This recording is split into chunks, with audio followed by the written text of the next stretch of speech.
Hello guys, welcome to this video. In this video guys, mabilis ang kwento lang po ha. Dire-diretso na po tayo at wala na rin pong practice guys. I-share ko lang po sa inyo kung ano yung abot ng aking nalalaman based from my personal experience po. Ito po ay tungkol kay TikTok po, sa pagpo-post po kay TikTok. Naranasan nyo na po bang account strike? Nakalimutan ko na anong tawag dun pero wala na po kasi akong time na dahil ako po ay isinisingit ko lang po ang paggawa ng content. Pasensya na po kayo, wala na po akong time na magkalkal ng mga screenshot ko po. Pero nasubukan ko na po ang account strike kay TikTok. And then sa pagpo-post po yan ng video kong, ang TikTok link ko po ay nasa YouTube channel ko po. Pwede nyo pong silipin ang TikTok account ko po para magkaroon po kayo ng idea kung anong klaseng mga post ang ginagawa ko po sa TikTok, no? Alam nyo ba guys na para gusto ko pong i-share to para po magkaroon kayo ng idea. Ito po ay para sa mga natatakot mag-post kay TikTok dahil na didelete yung kanilang post, na bibigyan sila ng account strike yata yon, sa account strike, community strike o whatever strike. Kasi pag sinabing strike guys, ito yung nakakatakot pag strike. Kasi pag nakailang strike ka yata is kay TikTok is hindi ko po, I'm not sure po kung makailang strike ka kay TikTok is ma-permanent delete yung account mo dito or mababan or whatsoever. Basta nasa critical, malalagay sa critical condition po ang iyong TikTok account pag ito po ay pinabayaan nyo. So gusto ko pong i-share sa inyo ang personal experience ko po dito, no, na paunang payo ko po sa inyo, huwag po kayong matakot mag-post sa TikTok ng kahit ano. Kasi po yung based from my personal experience po, ang pagpo-post po kay TikTok pasensya na sa bulol na lola nyo po. Ang pagpo-post po kay TikTok, pag ang inyong post po is na delete or may warning, any kind of warning po, i-appeal nyo po agad-agad. Punta lang po kayo sa notification ni TikTok na may issue nga po yung inyong post, dinelete or whatsoever, at sundan nyo lang po yung notification na yon sa loob mismo ng TikTok account nyo po, and then i-appeal nyo po yan agad-agad. And then pipili lang po kayo ng reason doon. Ang madalas ko pong piliing reason doon guys is I don't understand. Actually kasi guys, yun kasi hanapin ko lang guys yung screenshot ko guys ha. Pasensya na kayo guys, hindi ko mahanap yung mga screenshot ko kasi ito kasing gamit kong camera guys, nandyan po lahat yung mga screenshot ko po sa TikTok account ko. So, ikukwento ko na lang po sa inyo ng mabilis, malinaw naman po itong kwento ko na ito. Halimbawa, ulitin ko po, wag po kayong matatakot na mag-post sa TikTok. Kasi yung pag-delete po ng post nyo, system generated po yan based from my personal experience po.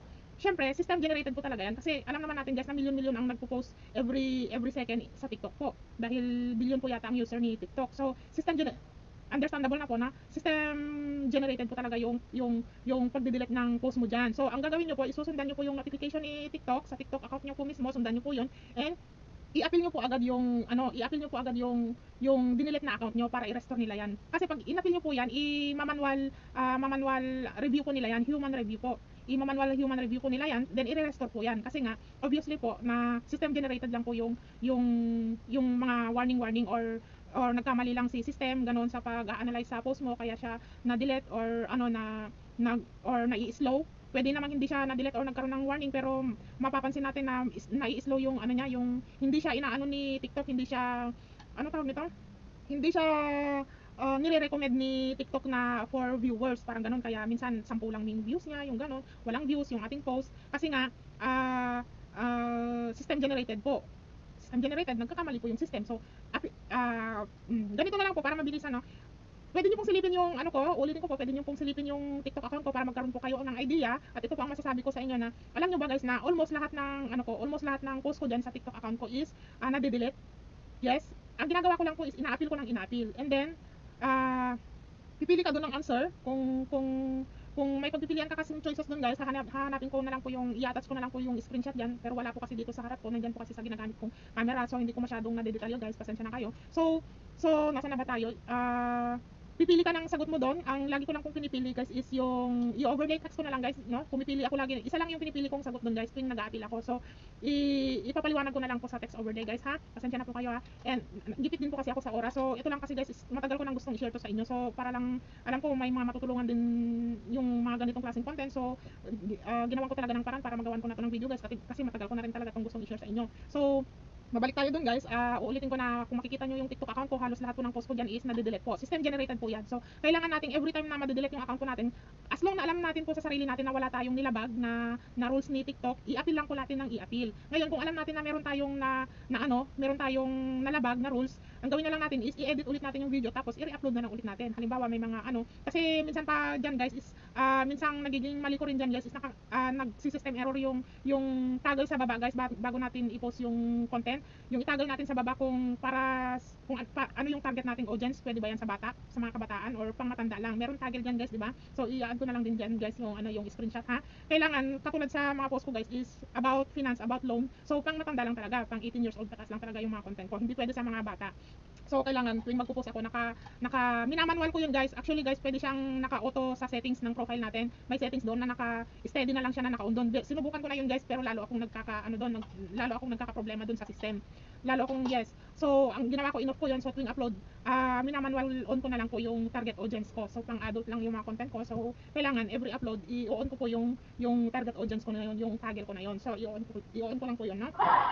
So, napapahaba yung aking kwento guys. Ganun lang guys, every time na i-delete ni TikTok yung ating post, system generated lang po yan. As long na alam natin sa sarili natin na lagi ba akong nagmamadali. As long na alam natin sa sarili natin na wala tayong nilabag na rules ni TikTok, i-appeal lang po natin ang i-appeal yan. At alam nyo ba guys, ma-share ko na rin na one time is, dito ako kinabahan nung nagka-strike yung account ko guys. Yes, yung strike ang delikado yan guys. Delikado dyan. Pag pinabayaan natin yung strike guys, magiging 3 strike yata yan is madedelete yung TikTok account natin. I'm not sure guys kung parang YouTube yan, pero wala kasi akong time guys magbasa-basa pero ito kasi naririnig ko lang guys, no? Delikado talaga yung account strike guys. So, pagtuunan natin ng pansin yan guys. One time, ipapakita ko po sa inyo yung yung katulad nito.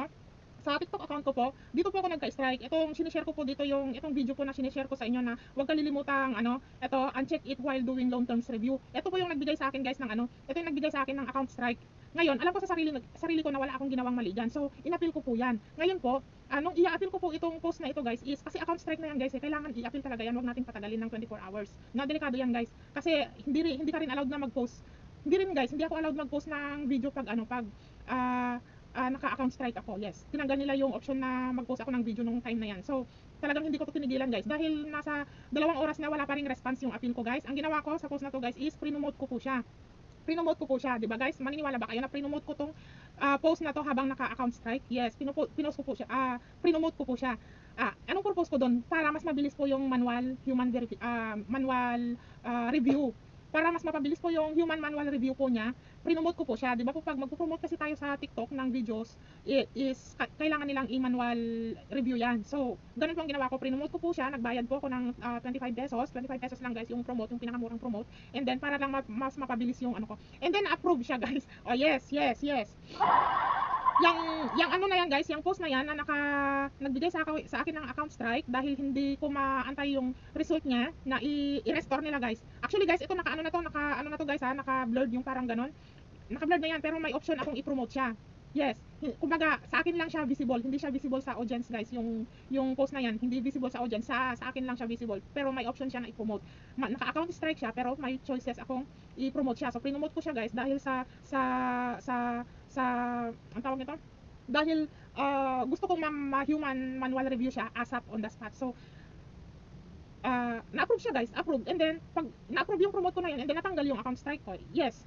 So, try nyo rin guys. And then, nagets nyo ba yung ibig kong sabihin guys? Naka-blurred yan. Sa akin lang yan visible, hindi yan visible sa audience ko. So may choices akong i-promote siya para mas mapabilis na matanggal yung account strike ko kasi alam ko naman na wala akong ginawang mali. So, pre-promote ko siya and then nung ipo-promote ko siya guys is wala pang 30 minutes guys, na-approve agad siya sa promote. So, natanggal yung account strike ko. And then, tandaan nyo, delikado yun guys yung account strike kasi kung makatatlong account strike yata tayo guys, delikado yung account natin doon, baka ma-delete yung TikTok account natin. So masasayang lahat ng pinaghirapan natin. Ito sinishare ko po ito para sa mga baguhan pa po sa TikTok ha, sa TikTok, yung mga may bagong account sa TikTok. Yung mga baguhan lang po sa TikTok ba? Yes.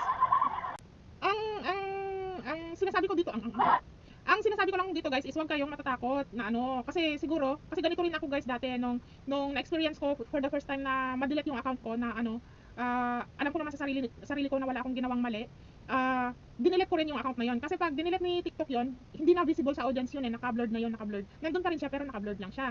So, bibigyan ka ng chance ni TikTok na i-delete yon dahil hindi ko pa alam ko na yung appeal guys pero hindi ako naglalakas loob na i-appeal. So, sa unang post ko yan guys, sana na-delete ng system. So, sa pangalawang post ko, nag-isip-isip ako guys kasi ganun ulit yung ginawa. Dinelete ulit yung pangalawang post ko.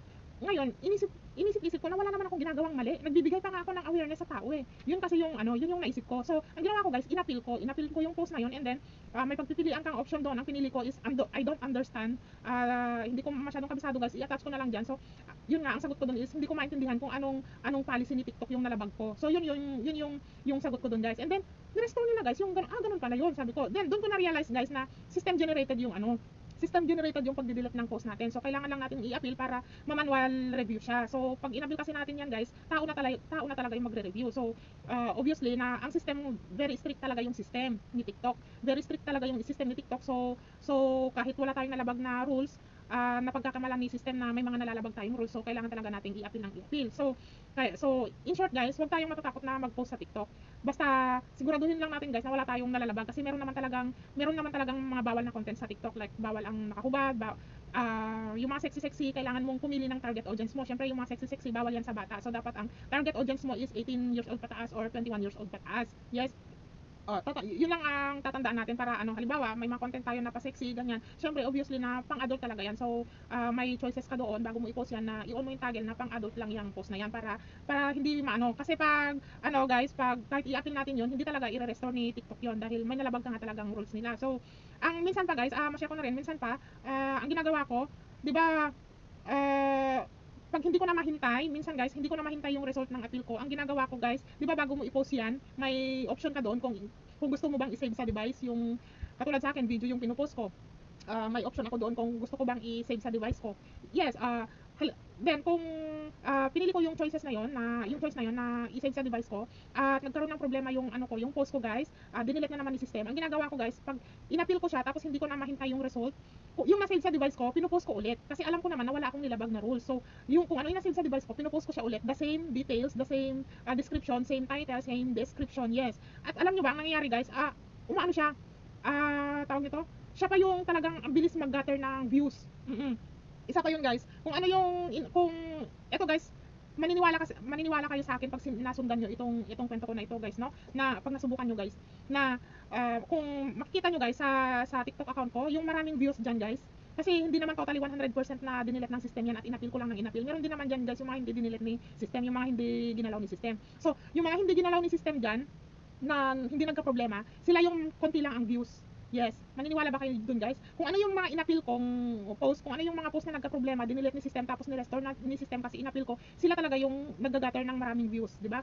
So minsan guys, minsan nagugustuhan ko na rin yung ganung sistema ni TikTok guys, na i-delete niya yung post ko and then i-appeal ko kasi doon siya nagkakaroon ng doon siya mabilis mag-gather ng views eh.